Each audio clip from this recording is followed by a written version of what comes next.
Victor Wembanyama has a problem, and that is that NBA defenses have finally figured out how to guard him. And throughout the first few games of this NBA season, his scoring average, his field goal percentage, his three-point percentage, his rebounds per game, and his assists per game are all significantly down. And this year, he's averaging 19.7 points, 10.5 rebounds, and 2.7 assists on 44% from the field and 31% from three.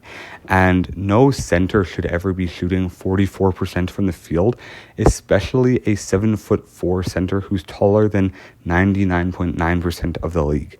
And this is a problem for Victor Wembanyama that he will have to figure out as he goes along. And last year, by the end of the year, it looked like he had figured it out, how to shoot the ball efficiently, because he started to play really well down the stretch last year. But this year, coming out through the first few games of this year, he has taken a step back. And last year, he averaged 21, 10, and 4 assists a game, and now he's averaging 19.7, 10.5, and 2, basically. So Victor Wembanyama is not playing up to the same level that a lot of people thought that he was going to coming into the season. I saw a lot of analysts and former NBA players saying that Victor Wembanyama was going to average between 28 and 30 points a game this year because he was going to take a leap from that 21 he averaged last year. And Stephen A. Smith, I believe it was, said last year that he could envision Victor Wembanyama never averaging under 30 points a game for the rest of his career if he kept going at the rate that he was going last season. And that is where NBA media is absolutely delusional regarding these young players. When Stephen A. Smith and all of these other NBA analysts see a guy who's the number one pick, a freak of nature, something we've never seen before, a 7'4" guard basically, who has an elite handle, he can shoot the three, he can defend, he can play help defense, come and swat 4 shots a game this season. They think that he's either going to be the greatest player of all time, or if he's not, then he's going to be the worst player of all time, right?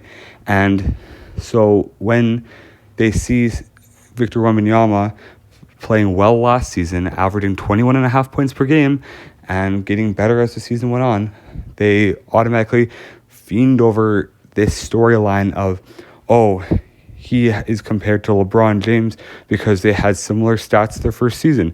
But then now when Victor Wembanyama is playing poorly, they go quiet on him. And Victor Wembanyama is still playing good defensive basketball, but offensively, he has not been as effective.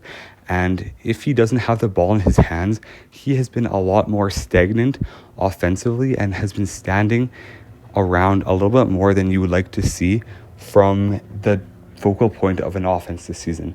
And as he has come through the first couple of weeks of the season, he has not been as effective as he was in his rookie season, and he's taken a bit of a step back. And this is not to say that he's going to have a terrible season as a whole, but he's going to have to adjust again because NBA defenses are starting to figure out how to guard him. And last season, like I said before, there's never been a player quite like Victor Wembanyama. So NBA defenses have never had to game plan for this kind of player. And so when they see a guy like Victor Wembanyama, they have to start to game plan for him. And now, going into his second season, they are able to game plan for him a little bit more because they've seen him 2, 3, 4 times and have more film on him.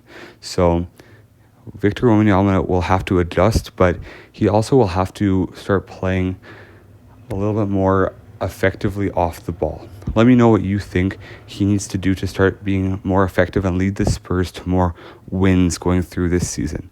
God bless you all. Have an amazing day. Make sure to subscribe to the channel. God bless.